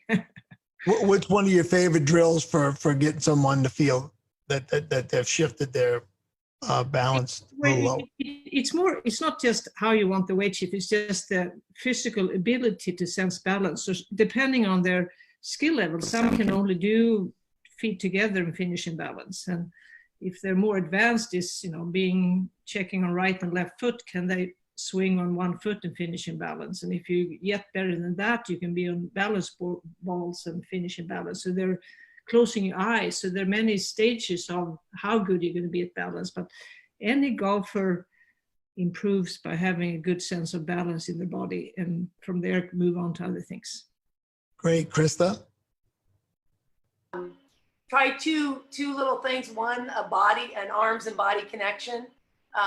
Going back, Kelly and I were with Mike Adams in the early days, eons ago, and so many valuable nuggets I kind of took from him that I still use to this day. And even I remember watching a Ledbetter video, just the arm to chest connection. Mike took another step with customizing it based on the thickness of the chest. Now soon that left arm runs into the chest. Teaching a lot of women, I always felt like that was important to kind of sync up their arms and their body and take out some of the slack out of their swing, especially for those that were more flexible. And then compensations for the larger chested men and women that need to get everything turning kind of more together. So I think that's always been with me, and just always seen that and how that sinks into their rhythm and their timing and their sequencing. Also kind of customizing their grip, their left-hand grip, and just how their arms hang down naturally from their side and how much rotation is on their left hand. And, knowing that impact the shoulder, elbow, and wrist joint always seek alignment. So some people just have more internal rotation and will have a stronger grip, some a little more neutral. And so allowing people, again, to swing within the way that they're built and they're designed to be more injury-free and to be more efficient. Cool. Sarah? Simple. So I have two. One is to hit the ground where the ball is. That's like pretty fun. I've never not taught somebody that. And then my second thing would be the waggle, also to touch off of what Cheryl was saying. I think it's coming back because of swing catalysts. Like, we're seeing movement creates movement, and you can prove it now. And we did see a lot of static people. And I agree with you, Brian. I think it had a lot to do with what Tiger was doing. Now we're seeing it move back towards, let's create. If you don't do something downstairs, you're going to have to be basically a Pilates wizard to take that comeback, right? Okay, so we go back to the top again here with Allison. Allison, what do you think of the internet's influence on our business? I mean, it didn't exist until about 2001, and now you could make the point that it's the primary way people find out about all of us, the primary way they get an idea to go try on the driving range. go to a golf school like Vision 54. They hear about it on the internet. So it's got a huge influence, obviously, like anything, right? I don't care what it is. I've got a lot of toys in here. There's good and bad. What do you think about the internet's influence on the business? I actually think it's been helpful for the business. I think from a marketing standpoint, it's tremendously easier for an instructor to be able to market themselves and help grow the game. I think that from an educational standpoint, we have extreme access to education at our fingertips. I think students are getting exposed to golf who may not have otherwise been exposed to golf without the invention of the internet. They'd have to be either introduced by a person or brought to a golf course. Now you might have a young person who's just coming across on YouTube, sees a really cool golf video, and now they want to be a part of the game. So I think that the internet has actually been quite helpful. Now, from a student's learning standpoint, of course, there's some pitfalls with, is the information appropriate for them? I think all of us on this panel would agree that we have students who have come and said, hey, I saw this tip. And then as a coach, we kind of have to decipher whether that's a good fit for them and their body style and their swing shape, or whether they need to go in a different direction. I personally am a big fan of the evolution of our culture, and I think the internet has evolved our culture, and it's made things more accessible to our golfing community. Give me one quick negative of the internet era of golf instruction. Yeah, the quick negative is how can someone determine whether it's right or wrong? I think when we look at research, we look at peer reviews, and if it's been peer reviewed enough times, then we can start to say, hey, this is something that is a standard for us. But when someone puts out content, how can an individual, a golfer, determine whether it's right or wrong, whether it's science-based, opinion-based, preference-based, or historical-based? Gotcha. Anybody else got want to weigh in on our Al Gore's big invention, Natalie? That's a joke. He claimed to invent the internet. So. I absolutely agree. And I always tell people that I think that, all of this information that's online will never replace an in-person lesson, because ultimately most people don't understand what they're actually doing. And that's why they come see all of us. So we have to help them understand what the problem is, and then they can maybe go on and look at some of these things. But the other thing I think that's really great is it is a marketing tool, and it gives people an opportunity to maybe get a little taste of your teaching style and how you talk before they come and see you. Because I do think that the communication piece is so important in connecting with a student, because sometimes I watched a couple of your videos this morning, so it works, see? Yeah. So I do think that that's nice, especially if you're, moving to a new club, you move for some reason. It's a great way for people to be able to get a taste of who you are before they come and see you. Anybody got anything else on the old internet? Christina, and then Lynn. I think the internet's phenomenal. I think it gives players a lot of hope. It gets them excited about their game. The only little negative I'd say is that if they are not working with a golf professional, it's really easy to misdiagnose what you're doing. Because there's so much information out there, and you think you're doing one thing, but it's actually not even close. So it can be a hard time to fix it. Yes, Lynn, please. Yes, Lynn.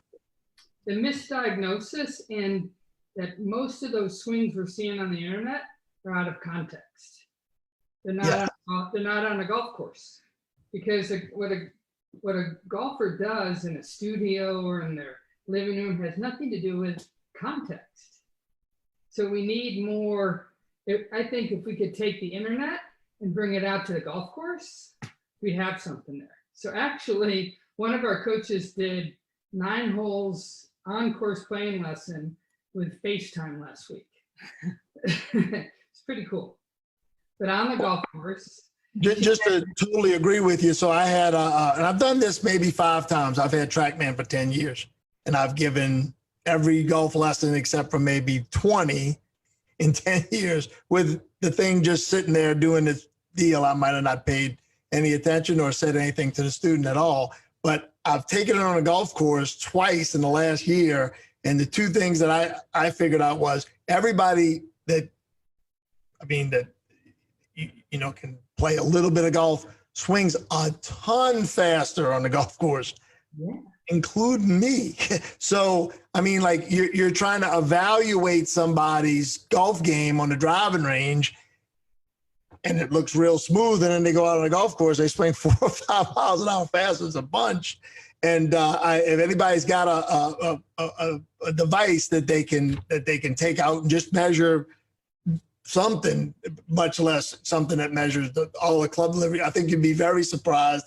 And Lynn, I pride myself on this, being able to remember the person who said this, but I'm pretty sure it was Dave Phillips, and I love giving credit where credit's due. And he said, yeah, you know, all those swing sequences you see in the magazines, those guys and gals, they all knew that was going to be a swing sequence, see? And that's not real, see? I want to get it in the last hole of the tournament when they've got to knock it on the green like Hogan did, right? That picture, that's real. That's real. So that's a very good point. Okay, so Cheryl, coaching programs, pay as you go. Which one do you do, or both? And what do you think about that? I mean, you know, every year, you know, around show time, right? Where there's so many seminars the week of the show. It's great. It's sort of become a teacher's convention now. I don't even hardly even get to see it. I make myself walk the show once, but and there's seminars on turning your whole business into coaching programs instead of you know, pay as you go lessons. What's your take on that nice subject? Well, I'm a big coaching program person. I've learned a lot from Rick Jensen and Henry Brunton. And so I would say 80% of my clients are on some kind of large package. 20%. Give me an example. I mean, money. I'm just saying a 10 lesson package, a monthly. My minimum is a 10 lesson pack. And my junior programs are 7 months long. So anybody that's a serious junior golfer, they're in a program from November through May with me. I also do if people want a private 1 hour lesson, I will do that for them, but my price is higher. And I also do clinics. You know, I know people don't have that much money to invest, so we do after school clinics for those kind of individuals, or we do the LPGA 101 program. So it's a $200 class for 6 weeks, or a Get Golf Ready class. So it's so hard to teach people in one lesson. So, you know, we have different price structures, and whatever fits their budget, you know. Just show of hands, how many people are monthly coaching programs only? Ooh, see, nobody. Okay, so, but how many people, it's more than 50% of your business, somebody's on a monthly coaching program? Okay, decent amount. Anybody want to weigh in on the hourly lesson versus the coaching program? Sorry, Susie, go ahead.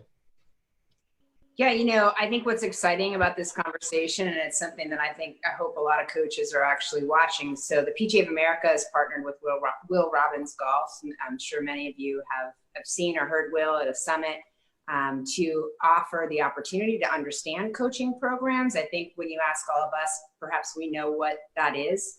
You know, and it's very hard, I think, as a young professional to understand that you can make more money, work less hours by teaching groups of people at a lower rate across the board, where it's just a subscription service. But more importantly than that, I think a coaching program where I am currently, we really don't have the ability to develop one.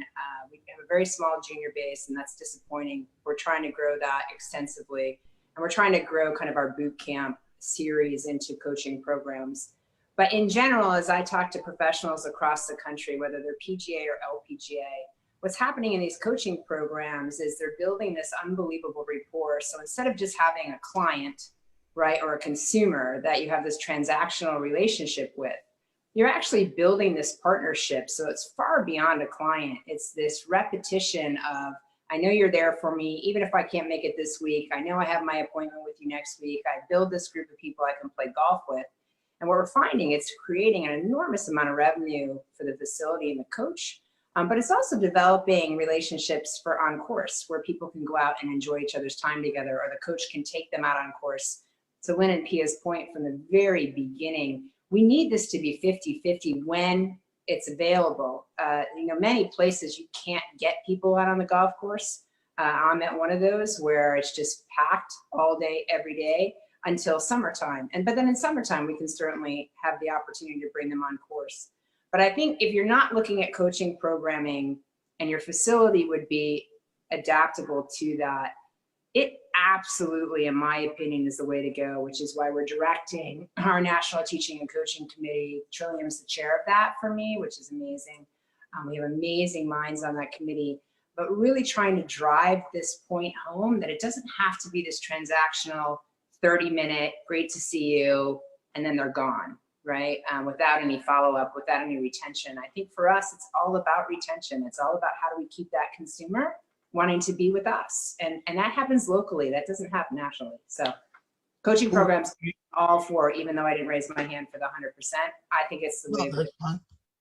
Anybody else on the anybody here don't have monthly programs at all? Don't offer monthly. I'm a by the hour guy. I like getting paid right away. I just like. I teach so many people that come in, not right now. Now we're in this little semi-lockdown, but like so many people are out of towners, and it's tough to. But I do have a subscription show, that I do, so I understand the model, right? Okay, Cheryl. This is a great one. I love how these ones just come up perfect for the right people. What would you do, Cheryl, to make instruction better on TV? You're the boss. New network. Wow. I think all instruction. I think the people that do it now are doing really well at it. Like Michael Breed, that energy. He gets people. Does he have a show anymore? I mean, I'm just saying. Work for CBS. CBS. Okay, but I'm just saying, what would you do? Oh, no, I'm saying, yeah, Martin Hall, a great friend of mine, that's great. I'm just saying, you're the boss now. You can do whatever you want. What would you do to move it up a notch? You want to keep the people that are good, and what, maybe we offer some coaching, of how to play on the course, or what would you? God. Live lessons? What do you have any idea? I think they have everything covered. I honestly can't think of anything. The only thing I wish they would bring back is that old show with Peter Kessler where he had a different coach on every week, right? Or a celebrity on. It, yes. I love that. Okay. Any ideas for making golf instruction on TV better? Allison first. Yeah, I think, and I'm going to modify this quote from Susie, but I think that I would like to see the instructors on TV be representative of our neighborhoods. And so to be more diverse in the type of instructors that are out there. And I know that when you're on TV, it's a top 1% type deal. But to have someone sitting at home and say, oh, that person looks like me, I want to play golf, or I can resonate with that coach because I see myself in them. I would love to see that, and I think that would enhance instruction. Cool. Christina? To actually have real people on the show, like a student come onto the show as live lesson. A live lesson. I think that'd be phenomenal. Absolutely. Karen? Yes, maybe something a little bit more interactive. Get up off of the chair and here's an exercise that you can actually do right then and there instead of just having people sit and watch them do it. Get up and do it with them. I like that. Carol? I think Kelly? I think there should be a reality TV show on a country club. That would be hilarious. Yes, it would be. I can think of a couple places. Kelly, how would you make golf on TV better? Golf instruction, sorry. We could do the other thing too, but.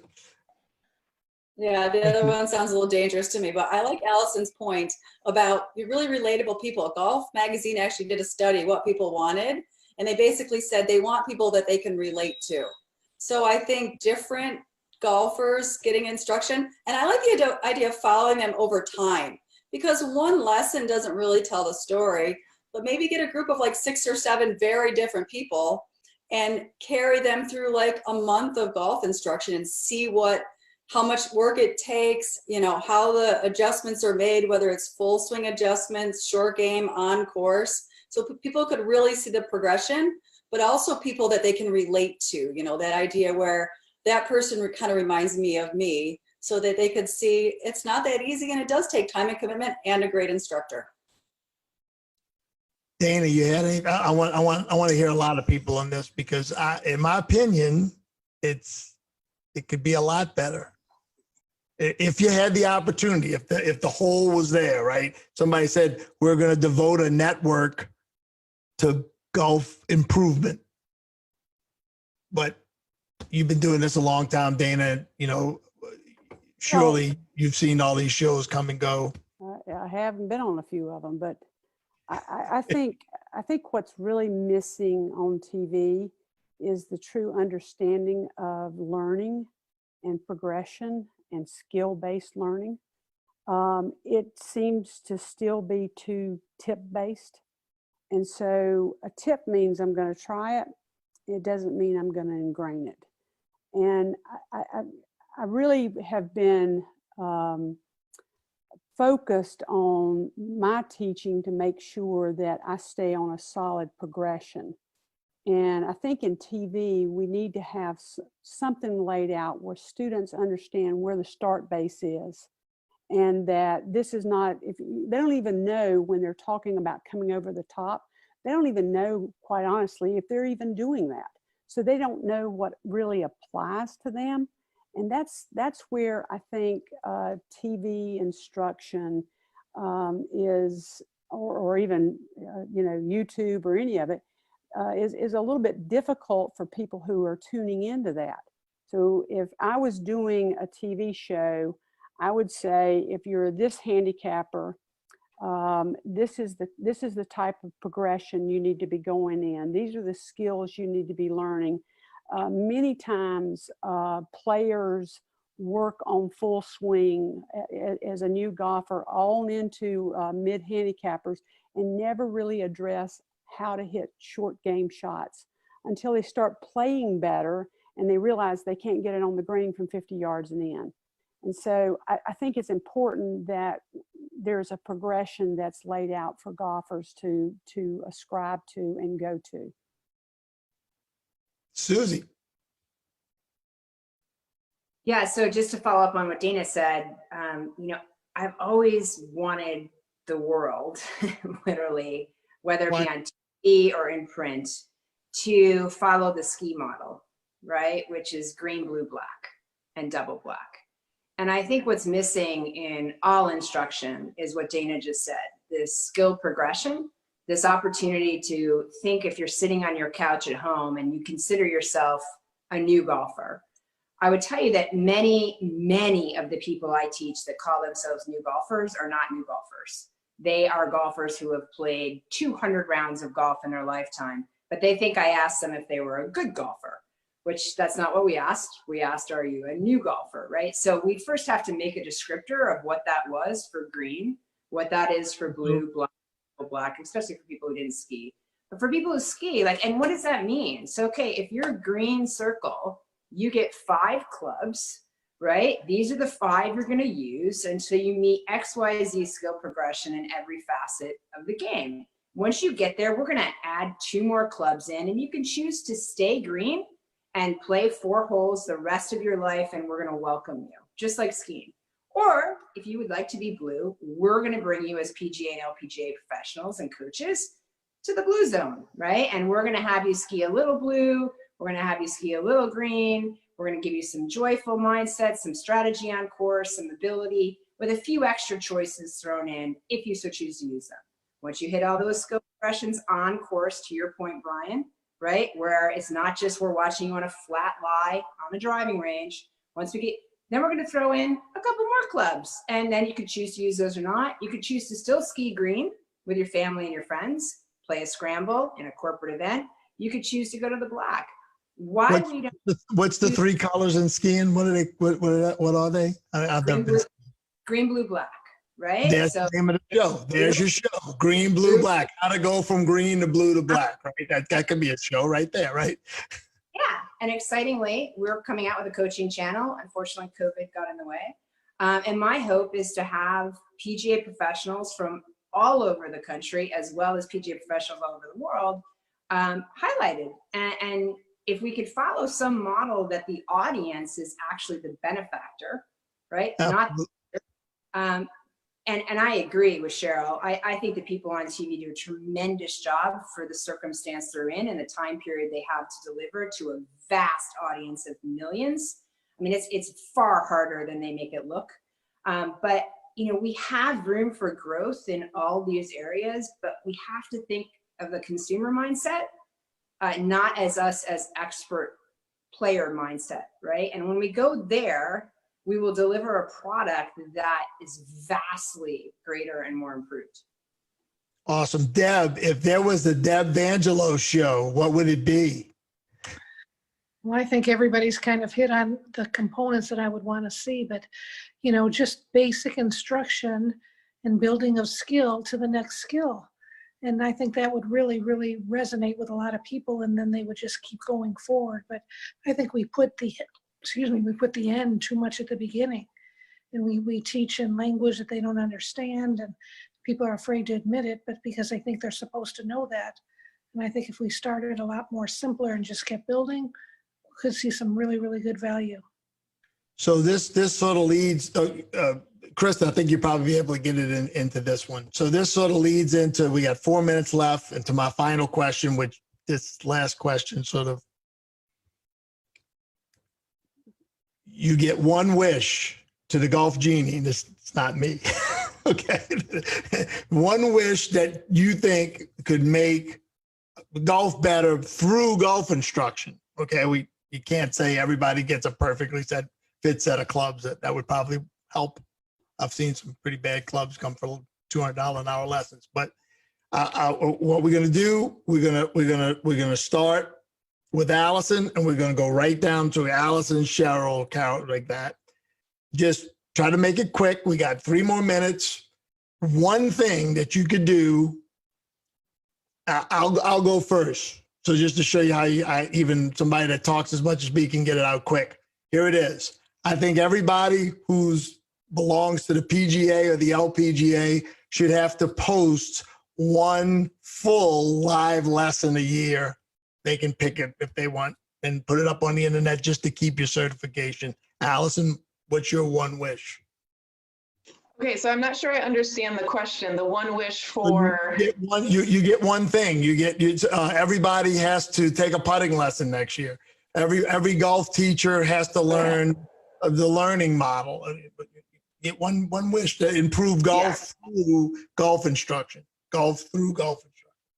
I think my one wish is everybody needs to see a golf therapist at least one session. Mental game therapist. Yes. Yes. Okay, Cheryl. I think every instructor should find a way to do a LPGA girls golf program, and also take the PGA coach program. That was excellent. Great. Carol. I think that teachers and coaches need to give 75% more playing lessons whenever they can, early in the morning on the back nine or late in the afternoon before they go home. Great answer. Christina. I think it would be great if we had to shadow another instructor for 6 months so we could learn something that we don't know. I second that nomination. I second that. Great one. Dana. I think every teacher should make their players better, faster.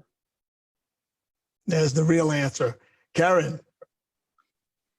Yes, I think every teacher should really take their student through at least some sort of basic golf fitness screen to make sure they know what capabilities their student has before they try to make them do something. Great. Kelly. Brian, I'd like to see a full list of cause and effect that we could share amongst instructors. So in other words, if I turn my hand this way, the ball would do this. The big book of cause and Yeah, but effect. that's okay. Yeah. Yeah, that way instructors aren't making the wrong diagnosis and making students worse. So I think it'd be very easy to do a full list of cause and effect and share it. I'll contribute a page, Sarah Stone, with a PhD. I'm going to go with, I think teachers need to spend more time with the people they disagree with that are coaching and understand why. Gold star. Man, gold star. I was going to be something that was a question I didn't get to. Natalie, the one wish. I think it would be awesome if new golfers started playing from 25 yards and progress backwards, kind of like what we were talking about before, which is sort of what Will Robin's program is. They get better faster. Cool. Trilio. Well, I was going to say we should have everyone watch 5 instructors, Christina Ricci, and then Sarah built on it. But my next one, maybe this was my first one, is have a PGA or LPGA have a centralized library with a peer-reviewed journal. So anybody who's got some great, brilliant ideas, let's put it all together in one place, and we can have some outsiders kind of look at, I won't say referee, but let's put it in there, have it synthesized so everybody has access to it. If you're a coach, everybody can figure out where it is, and everyone's on an even playing field. Cool. Lynn. Get them on the golf course. You just need to coach on the golf course, because that's where they play the game, and that's where all the variability is. And so coach them on the golf course. Pia. Well, I would follow up that all the teachers need to observe golfers. They don't even have to coach. Observe golfers on the golf course and see things beyond technique that still influence the technique. So can you go out and watch and pick up on things that are pure technical, but really influence the technique? Krista. Take a lesson in something that you're not proficient in. Kind of put yourself in the student's shoes a little bit. And then I got 2 seconds on the reality show on the TV. I'd like to see a teach-off, teachers versus teachers, and the students, and maybe you have a team of teachers against another team of teachers, and who can get their group of students improved the fastest, whether you do it with mental stuff on the course, technique, however you want to do it, and have like a competitive teach-off. Sign me up. Susie. One wish. I wish every teacher would understand why the person standing in front of them has chosen to spend their time with you and then deliver it. Awesome. Deb, perfect person to put a Susie, bow on. that was just a good one to end on. That is exactly what I would say too. And I think I've evolved into being a different kind of teacher when I go there now. I don't think I did that at the beginning of my career. So kudos to that. Well, ladies, I just want to tell you that I had a blast talking golf with all of you, and hope that my only hope for this is that the teachers who saw it, and I'm sure there were plenty, look you folks up and start trying to have your mentor. There's a little bit in every one of you that everybody could learn from, and hopefully the golfers out there now know how smart all you folks are. And I did ahead of time. So thanks so much, Allison, for putting the group together. And thank you so much for being on my show. I'm sure everybody enjoyed it as much as I did. Thanks. Thank you. Thank you. Thanks. Bye-bye. Rose, it was a pleasure. Bye. Bye. Thank you. See you guys.